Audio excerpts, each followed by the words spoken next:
Hey everybody, Nick Espinoza, your chief security fanatic here, and today we are talking about ransomware gangs because ransomware gangs, your uppins have come. Or have they? Now here's what's going on, and it's times like this when I really wish I owned a really small violin I could sit here and play on the video, and you wouldn't even see that on the podcast, but here we are. Now this is coming from the record, and we're actually talking about the day after President Biden, which was yesterday, mentioned that the U.S. plans to disrupt the attackers behind the Colonial Pipeline cyber attack happened.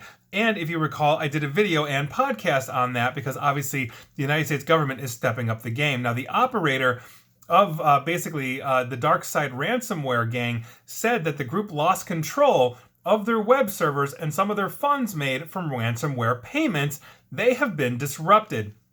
Now, here's what's going on. According to Darkseid, he is the operator, I'm assuming it's a he, is the operator of the Darkseid ransomware gang. He said, or she said, and I quote, "A few hours ago, we lost access to the public part of our infrastructure, namely blog, payment server, DOS servers. Now these servers are unavailable via SSH and the hosting panels are blocked." In addition, the Darkseid operator also reported that the cryptocurrency funds were also withdrawn from their payment server, which was hosting the ransom payments made by their victims. These funds, which the Darkseid ransomware gang supposedly basically was going to split between the operators that plus their affiliates. Their affiliates are threat actors who are breaching networks and deploying the ransomware they're getting from Darkseid ransomware, said that these funds were transferred to an unknown wallet. Basically, they lost access to essentially all of the money that they have stolen. Now, this sudden development obviously comes after U.S. authorities announced their intention to go after this specific gang. And they also backpedaled a couple of days ago saying, hey, it's not us, it's not Darkseid, it's the affiliates that we use. Go blame them, don't blame us. Don't hate the game, hate the player, that kind of thing. Now, in the two conferences this week on Monday and Thursday, as I mentioned previously, President Biden himself came out and said that they would go after this group after obviously they hit the Colonial Pipeline and all of that. And so the U.S. intelligence apparatus and law enforcement apparatus obviously got serious. And to quote the president again, and I mentioned this in my other one, we have been in direct communication with Moscow about the imperative for responsible countries to take decisive action against these ransomware networks. We are also going to pursue a measure to disrupt their ability to operate. They are not, for the record, blaming the country of Russia. The Biden administration is not blaming Russia itself for delivering or making this attack, but they are blaming Russia for allowing these gangs to operate within their national infrastructure, and that's obviously a serious problem. But this announcement by the group could also be a ruse. And here's where it gets interesting, because basically there have been no announcements that have been made by U.S. officials yet that I could find. So, for example, this group could be taking advantage of the president's statement to essentially shut down its infrastructure and then essentially steal its affiliate money without paying. And this is known as an exit scam. Now, in a post that quotes Darkseid's now deleted statement, the ransomware gang Revil, their spokesperson known as Unknown, made an announcement of their own and basically said that they plan to stop advertising their ransomware as a service platform and quote-unquote go private. This is basically a term that means the cyber gangs will basically have an intention to work with a small group of known and trusted collaborators only, meaning if you want to start a ransomware gang and go hook up with Revil, they're not going to take you until they've vetted you, if they will take you at all. In addition to that, the Revil group also said that it has plans to stop attacking sensitive social sectors like healthcare, education, and government networks of any country which it believes could draw unwanted attention to its operation, such as the attention that Darkseid is getting right now. In the case of such attacks carried out by the collaborators, Revil stated that they plan to provide a free decryption key to the victims and to stop working with that affiliate if they're misbehaving, meaning Revil is not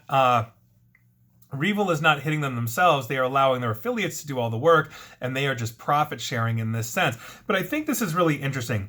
So whether Darkseid was legitimately disrupted by the US government, another government, law enforcement, whatever that is, or they basically scammed everybody and said, we're just going to take the money and run and shut down and we are done. Oh, sorry, it was the government's fault, but we actually stole everything. It doesn't matter. And the reason why it doesn't matter is simply this. I think it's important that everybody recovers their money. I hope that it's the government that actually did hit them, because I think it shows really good faith to what the Biden administration just said, and law enforcement needs to be proactive on these people. But why it doesn't matter is the fact that the president of the United States coming out yesterday and basically saying, we're going to disrupt this. We are going to go after these gangs. We are tired of this kind of thing, was essentially a shot across the bow. And think about it this way. As soon as they basically started saying, the U.S. government started saying, yeah, we're going to be ramping this up, the first thing you saw was backpedaling from Darkseid, basically saying, whoa, hang on a second, hang on, slow down, U.S. government. We don't want the weight of your entire law enforcement, intelligence apparatus, international intelligence that's allied with you, which includes probably most of Europe, which is probably where they're based. They didn't want this on their doorstep. Revel has come out and said, hey, hang on, slow down. We're just going to hit business. We won't hit government or education or healthcare, critical infrastructure. Now, while I agree that government, education, and healthcare should not be hit, I would also make the statement that nobody should be hit by a ransomware gang. And so Revel is going to go after the private sector hard, but they are not going to go after those three. And that's going to be interesting because there's a lot of supply chains for hospitals, education, and definitely the government. So they might hit that factory that is supplying the PPE to the hospital, and now the hospital can't get it. Isn't that the same? But this is a good thing. This is overall a good thing. And the reason being is that we are now seeing a change in behavior publicly of ransomware gangs basically coming out and saying, without saying it, they're saying we're actually scared of law enforcement retribution, of the NSA or the CIA or the MI6, or in the UK going after them.